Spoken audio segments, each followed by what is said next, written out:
This is Providence today. We're here in Philadelphia and we're right outside of the Jewish History Museum that's right on Liberty Mall, just a block away from Independence Hall. Right behind me is the Jewish Museum. Across the street in the Wells Fargo building is where the American Bible Society has moved back. On the lower level, they're putting together the National Liberty Discovery Center. It's all about the faith of our founders, and it will be a wonderful place to view when it's finished. Something like a $60 million project, and they're just in the process of developing it. But right behind me immediately with the Jewish Museum, you see the statue here that celebrates the Jewish legacy for freedom. Philadelphia became a great place for religious liberty for Jewish people because of William Penn's commitment to religious liberty, loving your neighbors, you love yourself. That was a right to protect conscience. And so Jewish people were welcome to Philadelphia, even though they were often persecuted all around the world. And so as you look at that statue carefully, you'll see a number of symbolisms. You'll notice that there's a lady with 13 golden stars on her head, representing the spirit of liberty in America. You see that there's a little child reaching their hand up to be blessed, the future generation. And then you can see an eagle. The eagle is representing American liberty. But notice underneath the eagle is a serpent. You can see that biblical image of the serpent being destroyed by liberty. And so the Jewish people realized that persecution was not only against liberty, but it was something that had to be overcome by divine providence, by God's care.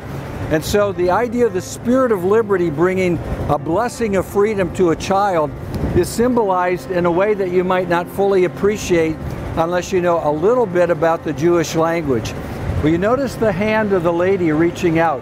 Her hand is actually very unusual. It's like this. And you can see the child's hand is like this. There's a blessing coming down, a blessing to be received.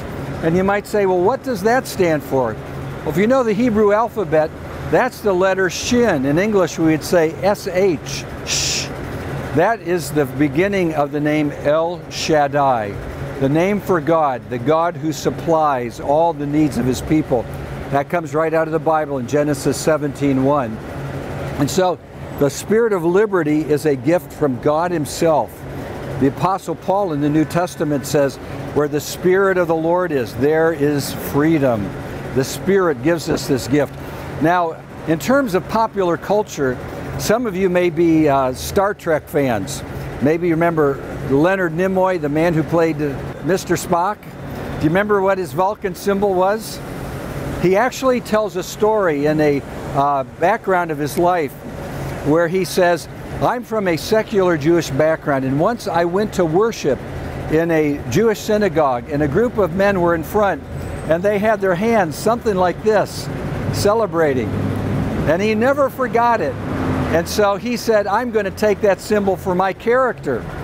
Well, actually, if you think about Star Trek and you think about this symbol, you're reminded that the blessing of liberty is out of this world. It comes from heaven itself. It's something that man cannot do in our fallenness and sin. It's something that God needs to give to us. And so if we remember our founding symbol of America and the Liberty Bell, Leviticus 25, verse 10, right out of the Old Testament, proclaim liberty throughout the land unto all the inhabitants thereof. Liberty is a gift from God himself, taught in the Bible. If you're enjoying some of what you're hearing today about faith and freedom in Philadelphia, we hope you'll take our downloadable app as a free gift from us to you.